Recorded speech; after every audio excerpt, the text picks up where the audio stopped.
Assalamualaikum warahmatullahi wabarakatuh. Waalaikumsalam. Jumpa lagi di podcast Ramah.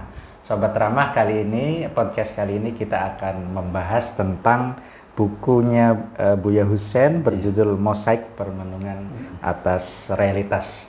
Dan saya di sini kedatangan secara spesial dan istimewa penulis buku ini, Kiai Haji Hussein Muhammad. Kemudian di samping kiri kita telah hadir juga editor buku ini, Mas Napol.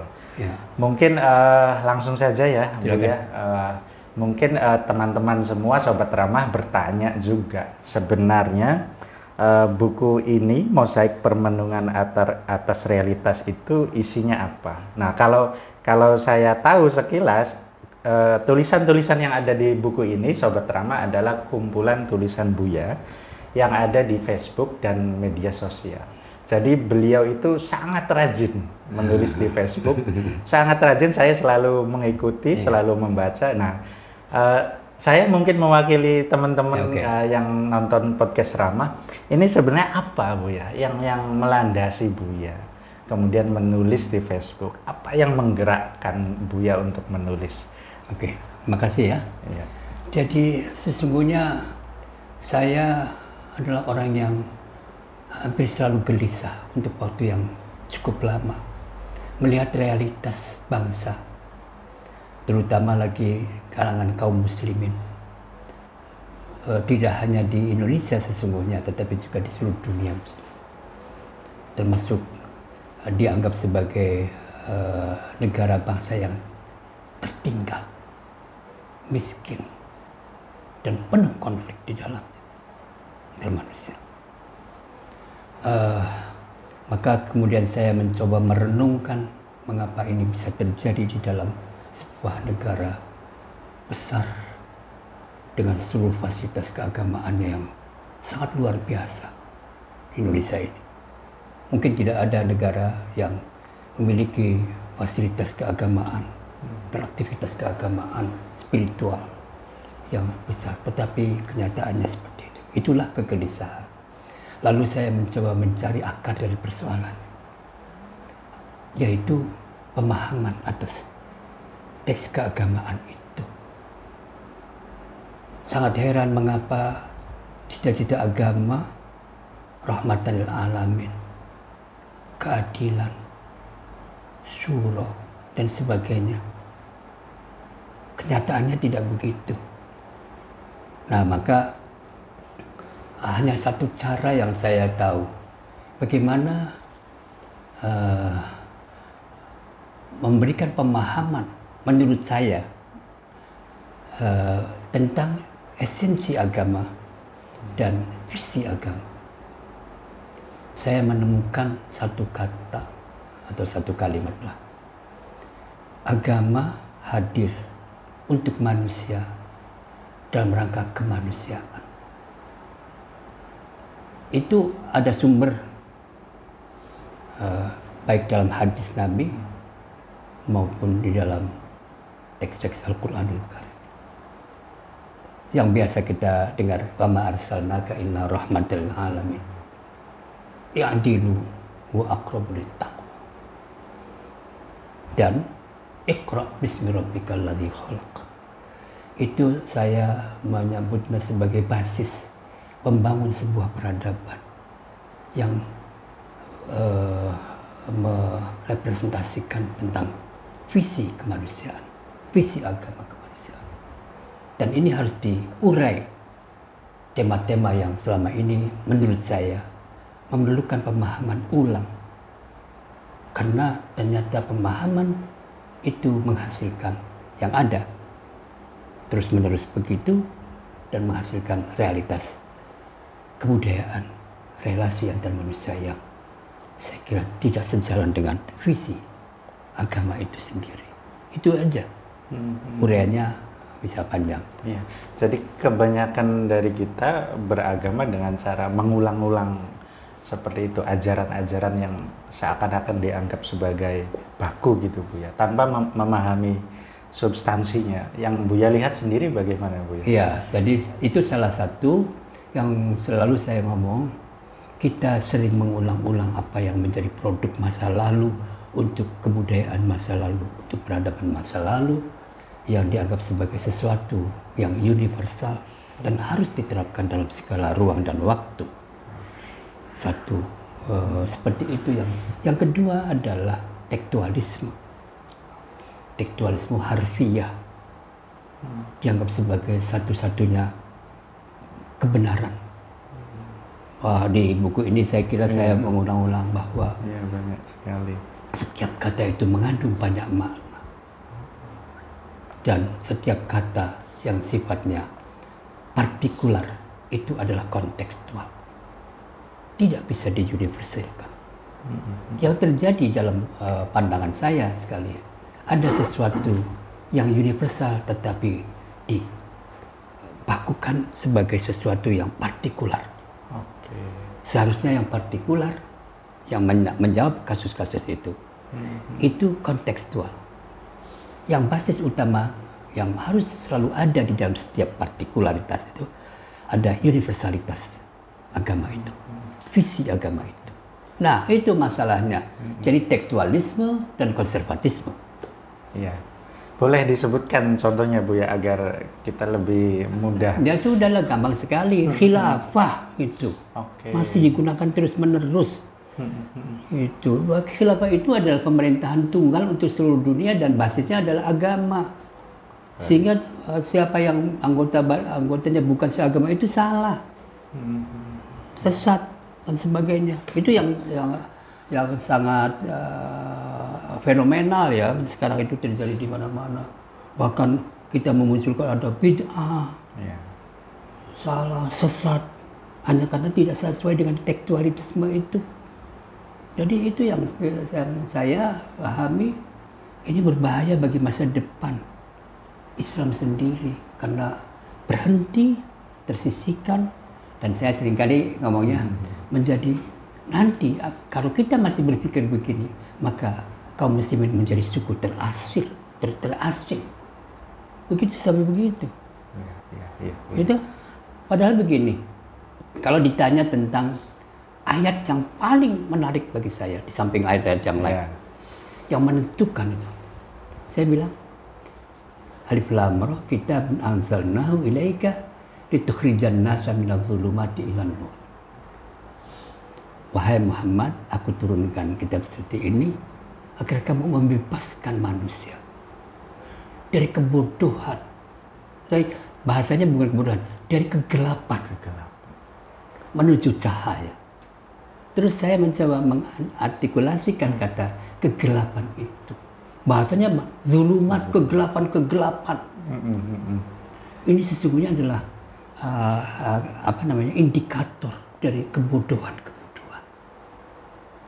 Iya, kalau ada dalam kegelapan tidak mengerti apa-apa, maka orang semuanya salah semuanya. Yang dia cuma tahunya satu yang dia alami. Kemudian bisa menimbulkan kezaliman. Jadi kata zolam, az-zulumat, az-zulmu.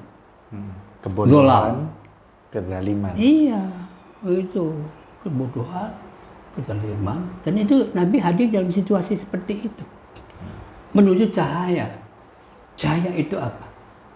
Cahaya itu ilmu pengetahuan. Nabi memulainya dengan Iqra bismi rabbikal ladzi khalaq.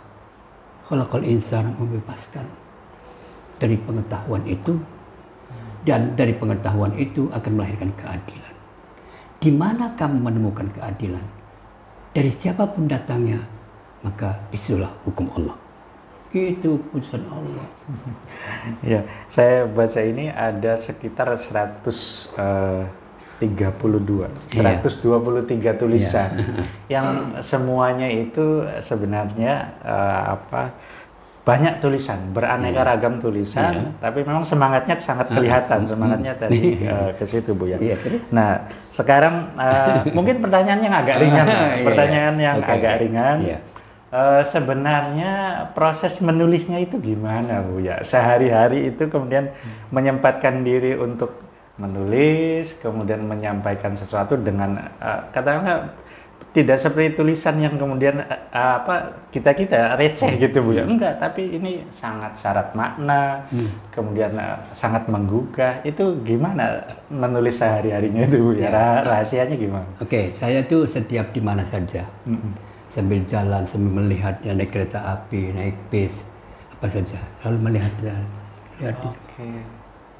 Terus saya, ada ya, kok bisa begitu ya? Begitu. Langsung coba saya realitas itu saya tulis. Setelah itu diberi makna mengapa bisa terjadi begini. Gitu. Dengan tentu saja saya punya bahan-bahan yang sudah saya peroleh dari ngaji kita, ya, beberapa dari bacaan-bacaan dan seterusnya. Maka itu kemudian secara efektif sambil duduk untung ada ini ya. Ada HP ini, jadi itu lewat HP berarti? Ya HP, lewat HP, jarang sekali punya diketikkan di jalan. Dan setelah itu kemudian di laptop, kemudian pindahkan di situ, kemudian dirumuskan di dalam sebuah di format buku, draft buku, dan seterusnya. Ini ya, saya ingin mengatakan sekali lagi, saya sudah menulis ulama-ulama yang menghabiskan hari-harinya untuk membaca, menulis, membagi pengetahuan, dan membagi cinta, menebarkan cinta. Itu saya tulis sebagai sebuah quote yang saya serahkan. Karena basisnya di situ. Dan itu saya menemukannya di dalam sebuah buku yang saya ingin sekali. Begini, ini Syamsi Tabrizi ya, dalam kaidah 40 kaidah cintanya itu. Yang saya ingin sampaikan juga. Kematian bukanlah sesuatu yang aku gelisahkan. Karena kematian menurut aku bukanlah akhir dari segala-galanya. Kematian hanyalah waktu istirahat sementara sambil menunggu proses pertanggungjawaban atas seluruh aktivitas kita di bumi ini. Yang aku gelisahkan adalah manakala aku mati, aku tidak meninggalkan sesuatu yang membuat aku hidup selama-lamanya. Saya merenung saja, apakah sesuatu yang membuat aku hidup selama-lamanya, meskipun tubuhku sudah tidak ada. Terus saya membaca kitab, Masya Allah, saya mendapatkan pengetahuan seperti ini karena saya membaca karya-karya para ulama, para intelektual, para bijak bestari yang sudah wafat berabad lamanya, dan mereka seakan-akan masih ada di sini, dan saya memperoleh pengetahuan dari mereka hari ini, dan saya mendiskusikan seakan-akan beliau yang menulis itu masih ada berdiskusi dengan saya. Itu yang membuat saya harus menulis terus-menerus. Semangat sekali ya Bu ya. Semangat sekali. Itu biasa hari bisa nulis berapa Bu? Tergantung ada melihat apa. Ada peristiwa apa. Dan kebanyakan saya merespon kasus-kasus. Kalau nggak ada kasus, mikir aja apa ya kira-kira yang menjadi problem masyarakat ini. Baik. Gitu. Relasi agama dan negara. Gimana ya? Baik. Itu bagaimana relasi agama dan negara? Kenapa sekarang terkooptasi agama? Para tokoh agama terkooptasi oleh kekuasaan. Wah, ini berat lagi ini bahasan. Berat lagi. Masya Allah. Baiklah Bu ya. Gitu ya. Mungkin aku tanya juga sama editornya nih, Mas gitu, Napol waktu ngedit buku ini, gimana proses dan pengalamannya, gimana apa suka dukanya atau sulitnya, mudahnya atau bagaimana? Waktu ngedit bukunya Buya ini ya, yang aku alami ini pengalamanku ngedit ya pertama kali lagi gitu, kayak sedikit-sedikit sekali yang aku edit gitu. Karena udah rapi gitu. Iya, Buya ternyata di media sosial juga sangat, selain rajin tuh teliti gitu saat menulis gitu, aku perhatikan. Jadi yang aku edit tadi paling tipe sedikit sekali lah pokoknya. Jadi aku lebih saat ngedit itu malah justru menikmati membacanya gitu, karena tiap judulnya juga apa ya, bikin penasaran gitu, terus ini apa ya pesannya gitu. Karena selain ceritanya singkat, tulisannya singkat, apa ya, bikin aku mikir gitu loh. Itu bikin mikir. Iya, jadi menurut aku apalagi untuk anak-anak muda ya, apa bukunya Buya yang ini tuh sangat cocok karena sedikit-sedikit tulisannya.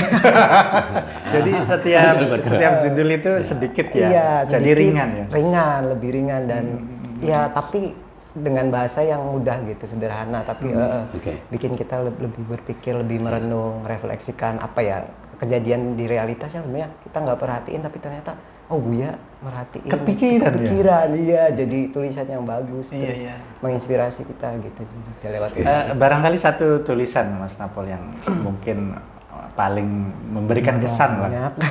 Banyak sebenarnya, tapi cenderung yang aku suka itu yang kalau Buya udah nulis tentang pokoknya intinya dalam beragama itu nilai utamanya adalah cinta kasih gitu.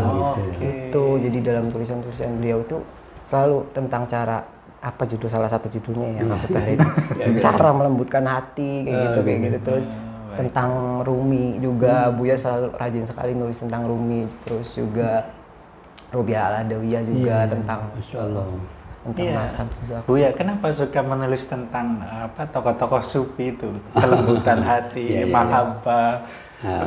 Oke, saya ingin komentari. Saya sebetulnya ingin menulis panjang setiap tema itu. Tetapi saya memahami sekarang itu orang tidak ingin membaca ketika melihat panjang. Jadi sekarang itu yang singkat, bahkan quotes yang paling banyak itu. Masya Allah, ini juga prihatin sebetulnya saya melihat itu karena saya bilang kalau quotes saja itu berarti hanya produk saja, tidak bisa melihat bagaimana itu bisa terjadi, prosesnya bagaimana, logikanya seperti apa, bagaimana situasinya. Semoga itu ada. Maka itu sengaja sedikit supaya ya dibaca lah, paling tidak supaya orang baca. Karena pengalaman menulis panjang, jangan lagi sedikit. Sedikit, benar. Nah terus yang kedua apa tadi? Gini. Jadi kita sudah kehilangan ruh agama. Yang kita senangi yang populer adalah yang produk itu, fikih itu. Fikih adalah hasil dari sebuah proses dan itu adalah untuk konteksnya sendiri. Jadi sudah tidak bisa selalu diterapkan dalam situasi hari ini. Saya sudah jarang lah mengupas tentang hukum-hukum. Tapi akar dari agama itu apa? Basis agama itu. Untuk apa agama itu? Tadi. Sehingga ada dua sebetulnya sih tingkatan cara berpikir manusia itu ya. Ada yang awam, bagaikan piramida gitu biasanya gitu. Yang di bawah itu besar, banyak, tapi di bawah populasinya. Sebenarnya itu yang sudah jadi aja, fikih aja. Produk-produk saja. Jadi hukumnya apa? Gitu aja. Pengen yang instan ya. Gitu. Kata ulamanya apa? Gitu, langsung begitu. Di atas itu sebetulnya ada ruang untuk para intelektual. Kalau intelektual itu bertanya mengapa begitu? Mengapa produknya begitu? Gitu ya. Logikanya disampaikan. Ya, saya juga menulis tentang hal-hal itu sedikit tentang logika. Karena itu menurut saya adalah esensi dari sebuah keputusan. Ya. Kemudian di atas itu adalah tentang untuk apa keputusan itu. Maka ini adalah pengalaman hidup manusia. Dan ini bisa dirasakan oleh ruh. Yaitu yang kita sebut dengan tasawuf itu. Kebijakan itu. Sebetulnya kalau mengaji buku saya yang terakhir itu, Hikamul Hukama wal Falasifah itu. Dari Hermes kemudian Socrates, Platon, Aristoteles dan sebagainya. Itu tuh menggambarkan proses penemuan, pencarian esensi dari kehidupan ini. Membangun kehidupan bersama itu harus bagaimana. Maka yang bisa mendamaikan hati adalah dan mencerahkan yang sejalan dengan visi kemanusiaan, visi agama. Itu adalah tasawuf. Sampai saya membuat sebuah semacam doktrin atau ajaran lain. setiap ada teks jangan berhenti kepada teks pernyataan itu. Tetapi bertanyalah mengapa pernyataannya begitu dan untuk apa pernyataannya begitu. Tuh, jadi ini adalah tujuan. Akhir itu, tasawuf itu pada akhirnya bagaimana cara berhubungan dengan Tuhan yang menciptakan kita semua dan kita akan kembali ke sana. Jadi tasawuf itulah puncak. Dan tadi kalau kita dengar puncak dari pencarian Tuhan adalah cinta. Cinta kepada manusia dan cinta kepada Tuhan. Mencintai manusia sama dengan mencintai Tuhan. Karena menghormati ciptaan Tuhan. Sampai begitu. Ya mungkin juga kontroversial ya. Iya. Iya. Masya Allah. Oke deh, itu dulu. Iya, baik Buya. Terima kasih Buya Hussein, Mas Napol. Sobat Rama tentu semakin penasaran dengan buku ini, isinya apa, sangat banyak tulisannya dan syarat dengan makna. Mungkin Sobat Rama yang ingin membahas satu-satu tulisan ini bisa komentar ya, pengen bahas apa, nanti kita ke depan, kata Buya akan bahas isi dari buku ini satu persatu. Nah, pada kesempatan ini saya kira cukup untuk saat ini, biar makin penasaran, boleh silakan untuk terus mengikuti podcast Rama, teman-teman silakan ya subscribe, like, kemudian komen-komen.